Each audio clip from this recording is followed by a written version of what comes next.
Family and fellow soldiers, I'm the professor, and this is the moment of truth. Stacey Abrams says that if black men vote for her, she'll win. Gee, do you think Tiffany Cross-Eyes will now do some pieces attacking Stacey Abrams now? Well, even if she did, nobody would know about it because nobody watches her show anyway. But it is true. This is not some satirical joke piece. Stacey Abrams said, after years of pretending that black men don't exist, she's now openly saying that if black men vote for her, she'll win the governor's office in Georgia. And in other news, water is still wet. But you know what Stacey Abrams isn't saying? She isn't saying that she wants black men's vote. I read this piece, by the way, from Yahoo and a couple others, and nowhere does Stacey Abrams say, black men, I want your vote. Instead, she starts off from the presupposition that she just ought to get the black male vote. Black men's vote is a given. If black men vote for me, I'll win. That's not how courting the voters work. You've got to go to the voters and tell them that you want their vote, and then tell them what you're going to give them for that vote. But Stacey Abrams doesn't say that. She doesn't want to be seen asking for black men's vote because that would be beneath her.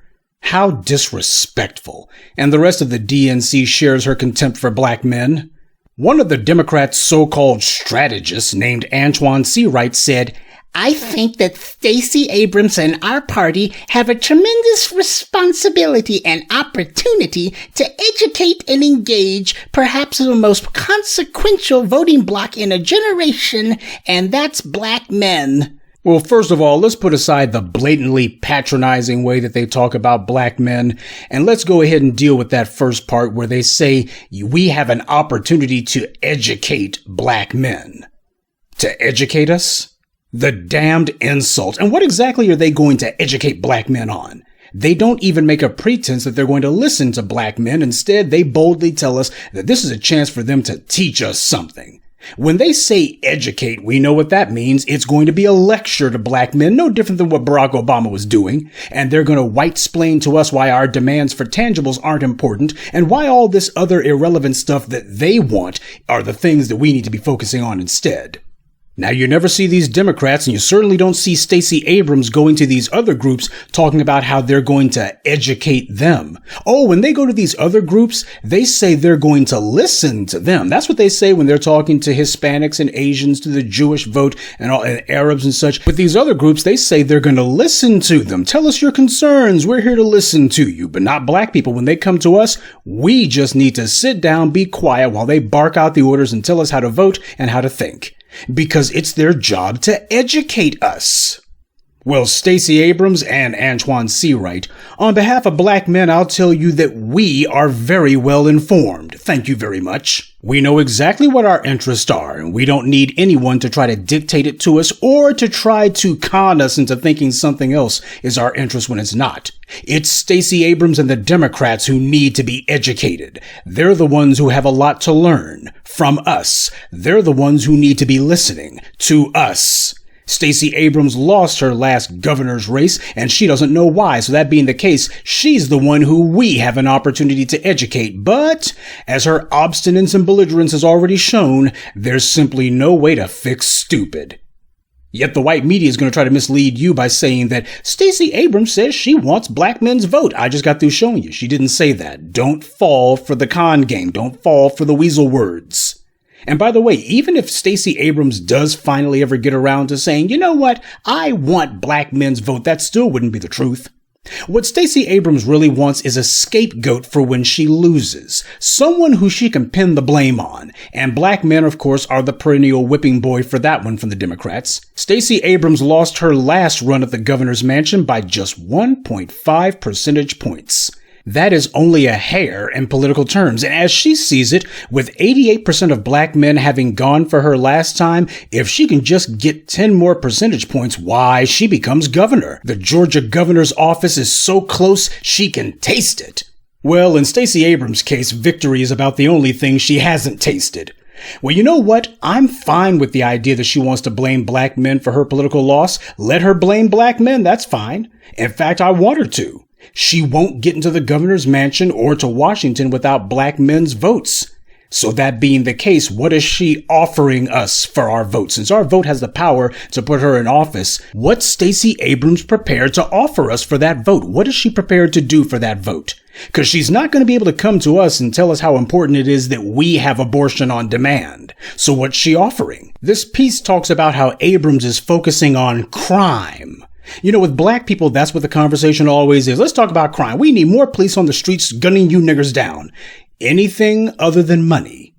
So what is she offering? Nothing. Same thing she was offering last time she ran. Like the white Dems who she patterns herself after, Stacey Abrams figures that after decades of ignoring black voters, all she has to do is say, I think if you vote for me, I'm going to win, and will be so overjoyed that she lowered herself to even mention us obliquely that we'll be tripping over ourselves to get to the polls. We don't need any promises. Black voters just need for her to acknowledge our existence. Stacey Abrams wants to be our friend. Oh, how very nice. We can have friendship from a career political candidate. Now, what part of the game is that? Black voters. That means black men and black women are a group. And groups don't have friends. Groups have interests. And Stacey Abrams is ignoring our interest, just like she did last time. She's offering slogans and telling us how mean Brian Kemp is. But is she promising to reverse any of Brian Kemp's policies? Is she promising to enact policies meant to penalize the kind of white entitlement that Brian Kemp has been promoting? The Yahoo article basically says that Abrams is trying to get black fraternity support. That apparently is who this group of black men she had for her photo ops are comprised of. In other words, she's hoping to find the black male equivalent of the ski-wee contingent. Negroes who are part of these black boule groups and who already have one foot on the plantation. Negroes who are so out of touch with the black street it's not even worth a discussion. Oh, but she hopes that these black frat rats are going to be her stealth agents. You know what this reminds me of? It reminds me of what the white media said about Kamala Harris 3 years ago. Her secret weapon? Her black sorority ties. Yeah, we all know how well that worked out for her, didn't it? So apparently they're running the same playbook as they always do. They don't have any new ideas, just the same thing, only more of it. And I guess these black fraternity chumps are going to come to black men and sing Stacey Abrams' praises, and I guess we're supposed to fall at her feet, huh? We're going to forget all about the tangibles we've been demanding if she can get some trusted frat Negroes to sell the soap for her, huh? And I'm going to say it again. You notice how with these other groups, the Democrats don't try to appeal to them along gender lines? They don't talk about how they need to talk about Latino women or Latino men or Asian women. They deal with these other groups as a whole. They don't try to drive wedges between them or to try to magnify one over the other or play one off against the other. We're the only ones who, when they come to us, they try to play black women off against black men or vice versa. And when these Democrats lose an election or they lose some sort of ballot initiative, they blame black people as a group. They don't just blame black men or blame black women. They blame black people as a group whenever they don't get what they want. They feel entitled to our support as if we owe it to them. But what the hell have they ever done to earn that support? Black people turn out in greater numbers and percentages than anyone else. And what have they given us for our vote?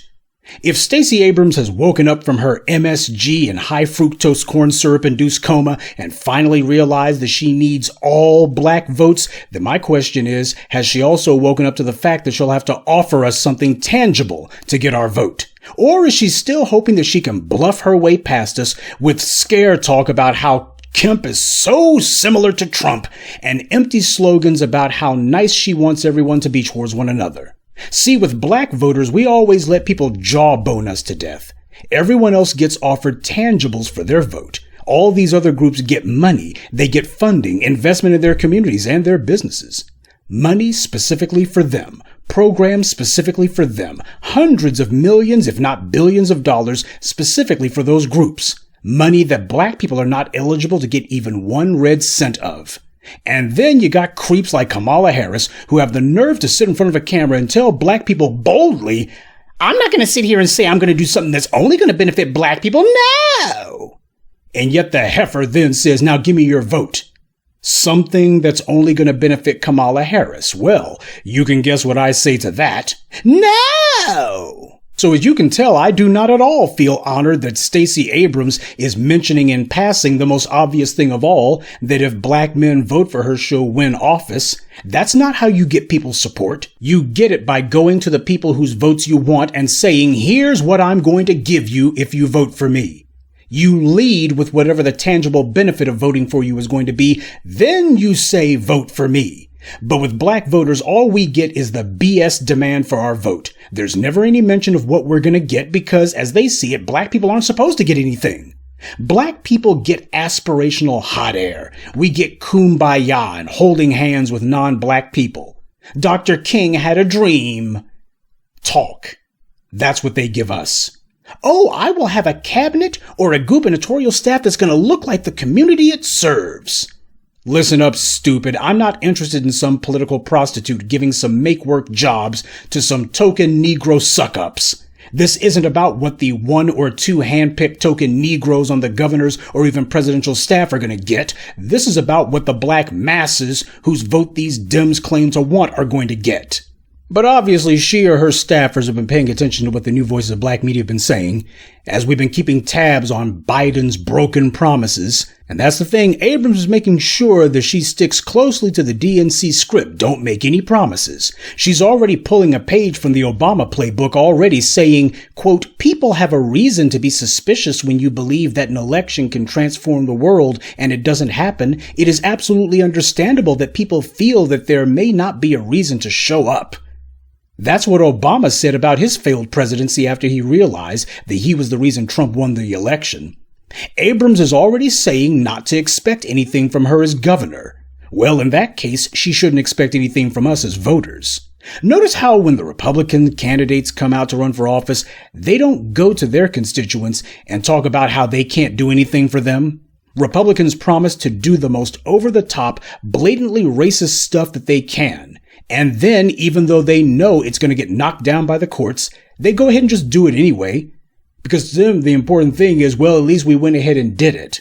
Democrats won't even do a minuscule thing for their constituents, even when it's perfectly legal. Stacey Abrams is a DNC operative. Her goal is to make sure that she helps pursue the Democrats' overarching electoral strategy of reeling in those white suburban, read casual racist voters and making them permanent Democratic voters. As Rahm Emanuel said, Biden Republicans. And why not? Those suburban voters hate black people as much as the Democratic leadership does. So as the DNC leaders see it, casual racists and the moderate racists in the DNC party leadership are a natural match. So Stacey Abrams, like the rest of the Democrats, wants to make sure she keeps black people at arm's length because the entire plan is to say just enough to maintain just enough black political support to hold on to a few offices until they finally solidify that non-black voter base, and then they'll totally ignore us altogether, not just in terms of what they do in an office, but even in terms of campaigning. That's the plan, to phase black voters out. Stacey Abrams made that clear when she said, my job is to deliver for people. When I was a minority leader, it was in my title. I was going to lose unless I could work with people who didn't share my ideology, who didn't share my partisanship. Black people have been completely and thoroughly shut out of any political benefits whatsoever. This country deliberately targets us for impoverishment and disenfranchisement. We don't need somebody who's coming along talking as if this has not been our reality. We need some partisanship in our favor. As black men, we're not going for the gender warring. We're not here to psychologically masturbate. You won't find anyone talking any black boys rock stuff. The bootlick media have spent so long pushing the lie that black men are the white people of black society, they know that they can't pivot to black men are the mule of the world. And bringing in some fraternity chuckleheads who have no credibility, that's not going to work. So Stacey Abrams, you and your sock puppet supporters, you can keep your empty praise. We're not buying it. We know you don't mean it, and even if you did, so what? Talk is cheap. We want to see tangibles, and that includes tangible punishment for anti-black racial violence. And yet Stacey Abrams has yet to lay out what she'll do to punish the police or racist prosecutors and judges. Stacey Abrams doesn't actually want black men's vote because if she did, she would have wanted it all along. The time to be seeking out black men's vote isn't after you've tried everything else and you realize that there's simply no path to the governor's mansion without finally getting some black men's votes. That's not the time to come to black men about the vote. Black men have made it clear what's required to get our vote, and you're not going to scare us to the polls, and you won't flatter us to the polls either. But guess what, Stacey and Antoine and the rest of the DNC? This patronizing you're doing, these tactics are increasingly beginning to fall flat with black women too. And judging by how Abrams is already saying not to expect anything from her, even she knows that talking around our interests and issues won't work. And attempting to shame us into thinking that we want too much, that's not going to work either. It's time these chumps understood the new political realities. Every election is a business transaction, quid pro quo. Whatever you put in our hands, that's what we're going to put in yours. You put money in black voters' hands, then our vote will be money in the bank for you. You put an empty promise in our hands like Biden did, then come election day, all you'll get from us is an IOU. And if you put nothing in our hands like Stacey Abrams is doing, then that's what you can expect on election day. From black men and from black women. Good day, and be one. I'd like to take a moment to mention some of our contributors. Ron Howard, Sean, Larry Beard, Keitha Dixon, and Delvian Burton. Salute to them and thank you to everyone for listening, liking, and sharing this message. Black empowerment only exists because of you.